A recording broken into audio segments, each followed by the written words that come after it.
Olá pessoal, essa é a aula introdutória de Física 3 para Engenharia.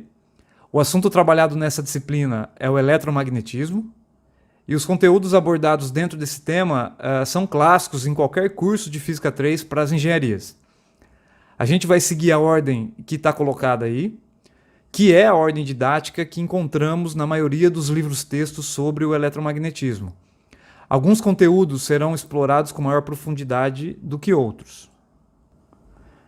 Esses são os dois livros que eu vou seguir, ou seja, a sequência das aulas acompanha a sequência desses livros. Eles são parte da bibliografia básica da disciplina de Física 3 das nossas engenharias do campus. Você não precisa se limitar a esses dois livros apenas, eu recomendo fortemente que você explore toda a bibliografia complementar da disciplina, beleza? Então, para essa primeira aula, vamos estudar a carga elétrica, os processos de eletrização e a lei de Coulomb. A fim de resumir o tema, eu decidi recortar bastante o contexto histórico do eletromagnetismo e focar nas definições e aplicações dos resultados. A palavra eletricidade talvez traga às nossas mentes imagens de uma tecnologia moderna e complexa. Por exemplo, as gigantescas torres e redes de transmissão elétrica, a própria luz, equipamentos eletrônicos, ondas eletromagnéticas, motores e geradores elétricos, a eletrônica, computadores e todo o nosso sistema de informação e comunicação atuais envolvem a eletricidade em algum momento. Mas a força elétrica, ela tem um papel muito mais profundo em nossas vidas, porque de acordo com a teoria atômica, é a força elétrica que mantém os átomos e as moléculas unidas para formar líquidos e sólidos. Ela também está envolvida no metabolismo de nossos corpos e na transmissão de informação entre nervos e cérebro. Muitas das forças que estudamos em mecânica, como o atrito, o anormal, a força elástica e qualquer outra força de contato que você possa imaginar, elas são resultantes da força elétrica agindo num nível atômico. Por isso ela é considerada uma das forças fundamentais da natureza. A gravidade, por outro lado, é uma força diferente da força elétrica e também fundamental. Vale também ressaltar que esses fenômenos eletromagnéticos, eles são conhecidos dos humanos há muito tempo. Existem registros de peixes elétricos que datam de 2700 a.C. Você já deve ter ouvido falar do âmbar, que é uma resina produzida por árvores. Ela tem a capacidade de atrair pequenos objetos depois que atritado com pelo de animais. A gente também não pode nos esquecer dos raios, que sempre estiveram por aí, né, e são fenômenos puramente elétricos. Nesse conteúdo, é importante que você tenha aprendido e esteja confortável em utilizar os conceitos de força e energia, porque novas grandezas físicas serão definidas a partir delas. Além disso, o cálculo é fundamental. As leis do eletromagnetismo elas são descritas na linguagem matemática utilizando derivadas e integrais. Então vamos começar com o conceito de carga elétrica. A ideia de carga elétrica surge de diversas observações experimentais. Não precisamos conduzir experimentos muito elaborados. Usar plástico, vidro e tecido já é o suficiente. O essencial é observarmos com cuidado. Faça esses experimentos na sua casa.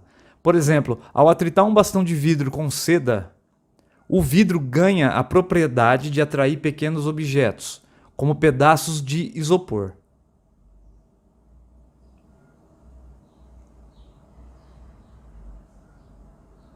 O plástico também conseguirá atrair pedaços de papel depois que ele for atritado com lã.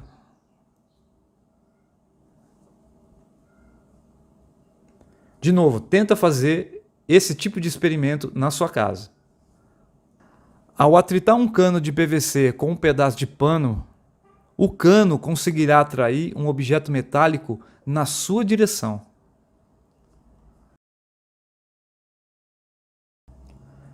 Nesse outro experimento, pendura-se uma barra de madeira e usa-se um cano de PVC novamente para mostrar a atração entre os objetos. Essa atração só acontece após atritarmos o PVC com um pedaço de pano. Esse experimento é semelhante à balança de torção utilizada por Coulomb para estudar a força elétrica. Falaremos mais sobre isso daqui a pouco. Nesse outro experimento, a gente usa um objeto carregado para dispersar o fluxo de areia devido à atração entre os grãos e o objeto. Você pode usar vários objetos carregados diferentes e o efeito vai ser o mesmo. Também funciona se você usar sal ou açúcar. Tente fazer isso na sua casa. Esse aqui é interessante. Quando a gente tenta aproximar dois objetos iguais e carregados, eles se repelem. A força de repulsão entre os corpos é inédita até o momento e evidencia dois tipos diferentes de cargas. Perceba que materiais diferentes se atraem. E por último, pegue duas folhas de papel alumínio, prenda-as a uma haste de metal e mantenha elas isoladas. Esse é um detector de objetos carregados, chamado eletroscópio.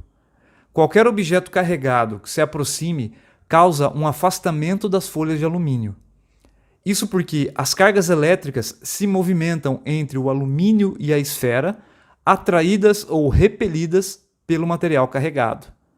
O alumínio ficará com excesso de cargas iguais e sofrerá repulsão. Muito bem.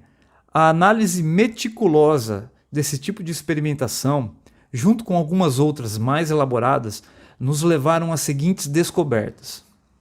Carga elétrica é uma propriedade intrínseca da matéria.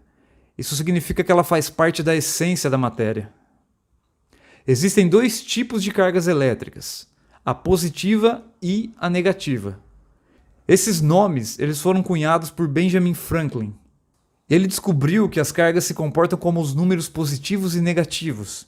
Isso é, se um objeto carregado com carga positiva recebe carga negativa na mesma quantidade, o objeto se torna neutro, assim como numa operação aritmética. Os nomes positivo e negativo são meramente ilustrativos. No nosso modelo atual de átomo, identificamos três partículas: o próton e o nêutron, ocupando o núcleo do átomo, e o elétron ocupando os arredores do núcleo numa espécie de nuvem. Historicamente, os prótons possuem carga positiva. Os elétrons possuem carga negativa. E os nêutrons não possuem carga.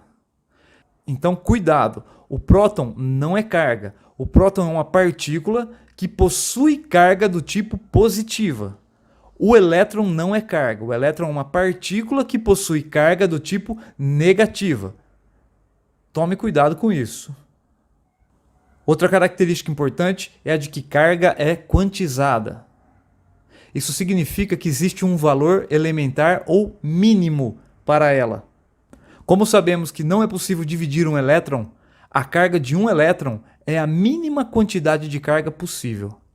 Representamos esse valor pela letra E. Encontramos na natureza apenas valores inteiros de carga múltiplos de E. Então, se a gente quiser saber a carga total de um punhado de partículas, basta a gente multiplicar a quantidade de partículas pela carga elementar. A carga elementar possui o valor de 1,6 vezes 10 a menos 19 Coulomb, cuja unidade é em homenagem a Charles Coulomb, cientista francês. Outra característica é que a carga elétrica é sempre conservada. Isso significa que ela não pode ser criada nem destruída. Uma carga pode ser transferida de um objeto para outro, à medida que os elétrons e os íons se movem, mas a quantidade total de cargas se mantém constante. O núcleo atômico, por ser mais pesado, tende a permanecer no mesmo lugar. E por último, cargas de mesmo sinal se repelem e de sinais opostos se atraem. É a primeira vez que encontramos forças de ação à distância após a gravidade. Além disso, é a primeira vez que observamos uma força de caráter repulsiva na natureza. E agora eu quero frisar bem essa informação aqui, ó. Naturalmente, os átomos eles são neutros. Isso significa que eles possuem igual quantidade de prótons e elétrons. E o efeito das cargas se anula. Quando um átomo perde elétrons, ele fica positivo. Quando ele ganha elétrons, ele se torna negativo. Lembrando novamente que quem se move são os elétrons. Agora, uma palavrinha sobre condutores isolantes. Condutores são a classe de materiais que permitem a mobilidade de elétrons. Nesses materiais, os elétrons de valência são fracamente ligados ao núcleo atômico e estão livres para se mover por todo o material sólido, formando uma espécie de mar de elétrons. Todo o excesso de elétrons que seja introduzido nesses materiais se espalha pela superfície do material devido à repulsão elétrica entre eles. O movimento de cargas através de um material é o que chamamos de corrente, e os elétrons que se movem são chamados de portadores de carga. Exemplos de condutores são os metais. Ao representar um condutor carregado, a gente deve representar sempre o excesso de cargas na superfície desse condutor. Já os isolantes são a classe de materiais que não permitem a mobilidade de elétrons. Isso porque os elétrons de valência dos átomos estão fortemente ligados a um núcleo e não são livres para se mover.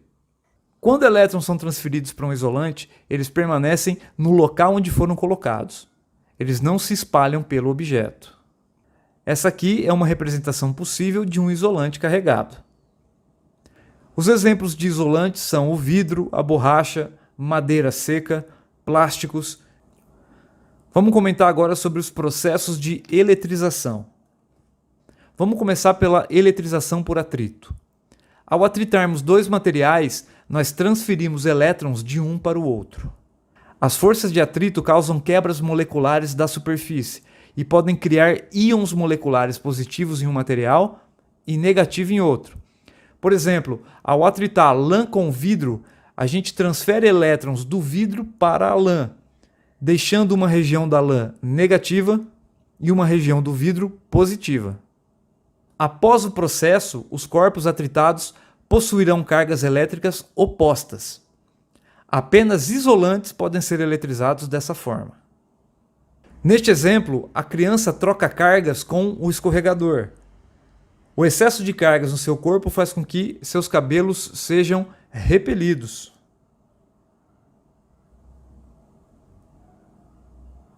Na eletrização por contato, os elétrons portadores de cargas podem se distribuir pela superfície de condutores quando esses entram em contato um com o outro. Isso é válido se o condutor tiver excesso de elétrons ou falta de elétrons. Em essência, os dois condutores repartem a carga que originalmente pertencia a um deles. E após o contato, os condutores possuirão cargas de mesmo sinal, não necessariamente a mesma quantidade de cargas. A própria Terra é um gigantesco condutor devido à água, à umidade do ar e a uma variedade de íons. Qualquer objeto que esteja fisicamente conectado à Terra através de um condutor é considerado aterrado. Esse objeto reparte qualquer excesso de cargas com o planeta inteiro. Pela Terra ser tão grande, consideramos que qualquer condutor conectado a ela está completamente descarregado. O último processo é a eletrização por indução. É possível a gente induzir separação de cargas em um objeto neutro, mesmo sem tocá-lo. Se a gente aproximar um bastão carregado positivamente de uma esfera condutora neutra, o bastão atrairá elétrons livres para uma região próxima a ela, tornando essa região negativamente carregada. O outro lado da esfera se torna positivamente carregada pela falta de elétrons e predominância de núcleos atômicos. Agora a gente conecta a esfera condutora à Terra. Dessa forma, ela atrairá elétrons, tornando-se negativamente carregada. Ao cortarmos o fio terra e afastarmos o bastão, a esfera continuará negativamente carregada. O processo é o mesmo se o corpo A for negativamente carregado. Nesse caso, os elétrons serão repelidos para a Terra, e após cortarmos o fio, a esfera B se tornará positivamente carregada. Nesse processo, não há contato entre os corpos, apenas indução. Ao final do processo, os corpos terão cargas opostas. É interessante comentar aqui que é por esse motivo que um corpo neutro sempre é atraído por um corpo eletrizado. No caso de um condutor, a separação de cargas induzida aproxima mais as cargas de sinais opostos, tornando a força de atração maior que a força de repulsão. No caso de um isolante, cada átomo se torna polarizado, com uma região positiva deslocada da região negativa. A força de atração sobre cada átomo resulta na atração do material todo. A polarização dos objetos neutros explica grande parte dos fenômenos que a gente observou nas experiências agora há pouco. Para finalizar a aula, vamos falar da lei de Coulomb. Ela nos diz do que depende a força elétrica entre partículas carregadas. Vamos focar na aplicação dessa lei. O Charles Coulomb, cientista do século XVIII, utilizou uma balança de torção para chegar às suas conclusões. Basicamente, um fio sustenta um sistema de duas cargas que são atraídas ou repelidas por uma terceira carga. A torção do fio ou deslocamento angular θ indica a intensidade da força entre as cargas. O fio é um sistema elástico e se comporta como uma mola, de tal forma que a gente pode aplicar a lei de Hooke nesse sistema. Coulomb variou as cargas das esferas e a distância entre elas, e suas principais conclusões foram as seguintes. A força elétrica é proporcional ao produto das cargas elétricas de cada esfera. Além disso, ela é inversamente proporcional ao quadrado da distância entre elas. Esse resultado é análogo ao da força da gravidade. Em linguagem matemática, esse é o módulo da força elétrica entre duas cargas Qzão e Qzinho, separados por uma distância r. Essa fórmula é válida apenas para partículas pontuais, ou para poucos objetos que podem ser tratados como partículas pontuais. Essa constante K é chamada de constante eletrostática e é dada por aproximadamente 9 vezes 10 a nona Newton metro quadrado por Coulomb ao quadrado. Ela ainda pode ser substituída por constantes mais fundamentais, como o π e o ε0. ε0 é chamado de permissividade do vácuo ou espaço livre, e o seu valor é 8,86 vezes 10 a menos 12 Coulomb quadrado, Newton metro quadrado. Anote todas essas informações que a gente vai usar muito tudo isso aqui. Para a gente desenhar o vetor, a gente precisa da direção e do sentido dele. A direção do vetor é a linha que guia o vetor. Nesse caso, é a linha que une as duas partículas pontuais. Essa direção é chamada de direção radial. Para determinar o sentido do vetor, já sabemos da experimentação que cargas iguais se repelem e cargas opostas se atraem. Então, nesse primeiro caso, temos duas cargas de mesmo sinal separadas de uma distância r. Como sabemos que elas se repelem, essa é a força que a carga 1 aplica sobre a carga 2. E essa é a força que a carga 2 aplica sobre a carga 1. Essas forças elas são iguais, mas em sentidos contrários. Nesse segundo caso, duas cargas de mesmo sinal. E novamente a gente vai ter vetores desenhados dessa maneira, indicando a repulsão entre as cargas. No último caso, cargas de sinais opostos. Devemos representar os vetores dessa maneira, porque agora a força é de atração. Legal? Então na próxima aula a gente vai aplicar a lei de Coulomb em 4 exercícios básicos. Um abraço a todos aí.